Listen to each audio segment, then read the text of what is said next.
let's go ahead and do the final one on here, which will be our fire holder. So we'll just call this one our fire stream. On the hierarchy, go ahead and click on Create, go down to Particle System, and we'll go ahead and just rename this one. You can go up to the name and just say ours is called Fire Stream. The fire stream, be sure your position is set for 0, 0, 0.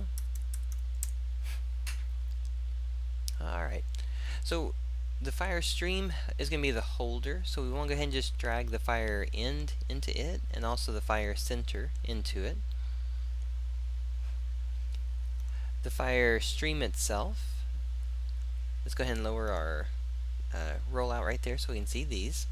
We're going to do this one a little bit different now. We're not actually going to do a render from it. The only thing we want to do from it is actually emit a shape, and then we want to emit a particle from it.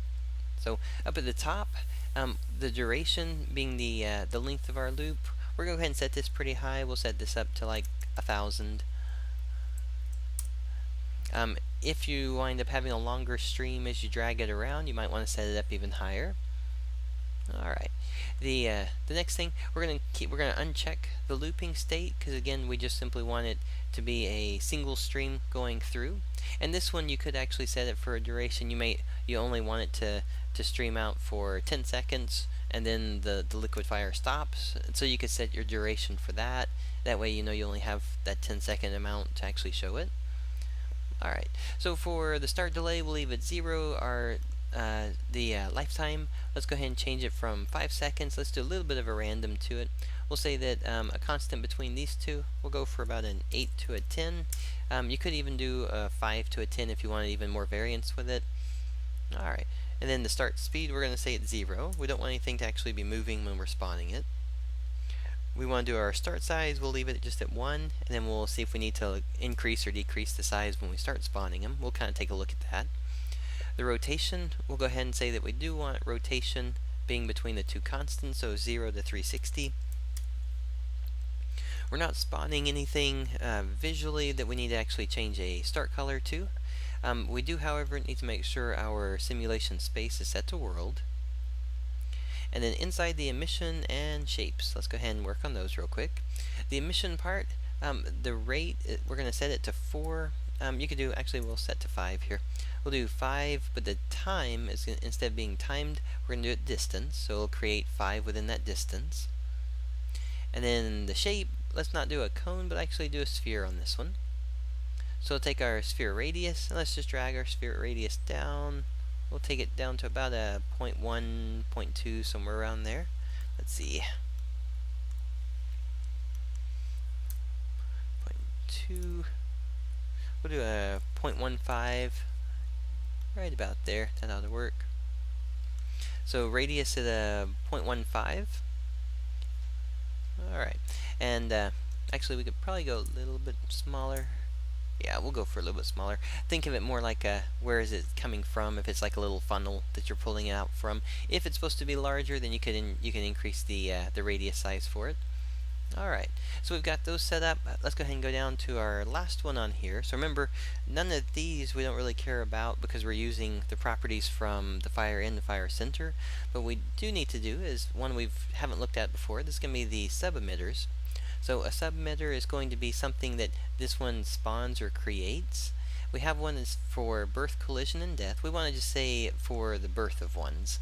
So the birth type, what we want to do is put in the fire center and the fire ends. So we'll do fire center and drag it down here. And then we'll do the fire ends and we'll drag it down there. There we go. So as we create the fire stream, it's going to, on the birth of the fire stream, it's going to create the fire end and the fire center. So you have both of those being created as we start to drag and move it around. So let's go ahead and simulate this one. We'll move this one up a little bit. And then as it gets birthed, you'll actually see it. It'll start to get displayed for the amount of time. And you'll start to have that going around. There we go. And then after that, the seconds that we had for it, fire center. So after 2-second delay on that one, it's going to start going away for us. Alright, so As you spawn it, you create it, you start to see the flames coming up and around for it. Now our flames right now going a little bit too high for what we really need to have for it, so let's go ahead and we'll lower those. That way we don't see so much happening. Alright, so let's kind of take a look at what we need there.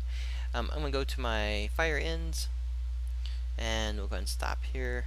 And the fire end part, let's go to our lifetime. We have a color over lifetime, which we could kind of change on that side of it. But we could also go ahead and change the, let's see, we'll change our size over lifetime.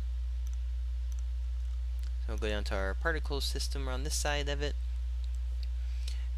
And for the size over lifetime, actually let's take it and drag it this way. So we'll say we're going to actually end it a little bit sooner. We'll put it at about a 0.7 here. Let's see how that looks when we drag it around.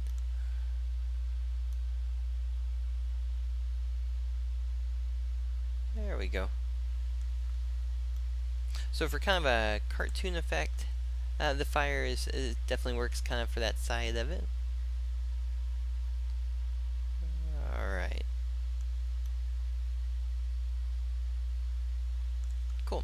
And then the only other thing I'd probably change on that one for the fire ends, we could go ahead and, it looks like we'll go ahead and take the we could take the color over lifetime, and or you could take the start speed.